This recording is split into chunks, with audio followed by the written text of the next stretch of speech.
সম্প্রতি একজন আলেম রাসূল করিম সাল্লাল্লাহু আলাইহি সাল্লামকে সংবাদ বাহক বোঝাতে গিয়ে সাংবাদিকের সাথে তুলনা করেছেন। সংবাদ যারা বহন করে তাদেরকে আমরা সাংবাদিক বলি, এই অর্থে নবীজি সাংবাদিক ছিলেন। সেটি কতটুকু যৌক্তিক বলে মনে করেন? প্রথম কথা হলো যে নবী করিম সাল্লাল্লাহু আলাইহি সাল্লামের শানে, আল্লাহর শানে, দ্বীনের এ জাতীয় কোর ইস্যুগুলোতে কথা বলতে আমাদের অনেক ভেবেচিন্তে কথা বলতে হবে, অনেক দায়িত্বশীলতার পরিচয় দিতে হবে।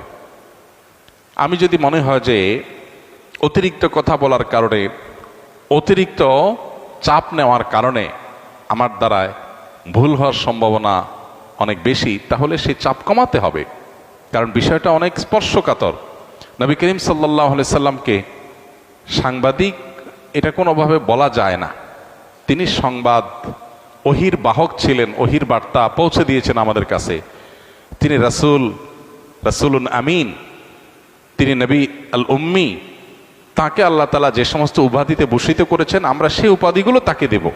এর বাইরে আমরা নিজেরা কোনো উপাধি যদি দেই যে উপাধিটা তার শানকে ছোট করে, তাহলে সেটা তার শানের খেলাফ, তার শানের সাথে যায় না। মানুষ হিসাবে এরকম স্লিপ অফ টাং বা মানুষ হিসাবে এরকম বলার ভুল যদি আমাদের হয়, সাথে সাথে আমাদের সেটা স্বীকার করে ইস্তিগফার করা দরকার। আমাদের কেউই আমরা ভুলের ঊর্ধ্বে না, আমাদের সবারই কম বেশি ভুল হয়। ভুল হলে সেটা কারেকশন করা উচিত এবং ভুলের রেশিও কমে আনার জন্য আমাদের খুবই দায়িত্বশীলতা এবং খুবই সচেতনতার সাথে দাওয়া পেশ করা উচিত। আল্লাহ আমাদেরকে তৌফিক দান করুন। প্রচলিত অর্থে যারা সাংবাদিক, তাদের একটা ডেফিনিশন আছে।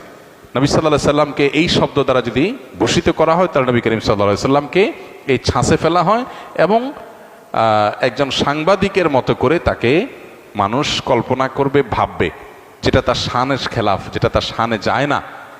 তিনি যে আল্লাহর পক্ষ থেকে পাওয়া প্রাপ্ত সংবাদ বা আল্লাহর পক্ষ থেকে প্রাপ্ত ওহী মানুষের কাছে পৌঁছে দিয়েছেন, এটা প্রচলিত অর্থে সাংবাদিকের সংবাদ পরিবেশন করার সাথে তুলনা করার মতো নয়। অতএব এটা শব্দ চয়নগত হয়তো ত্রুটি।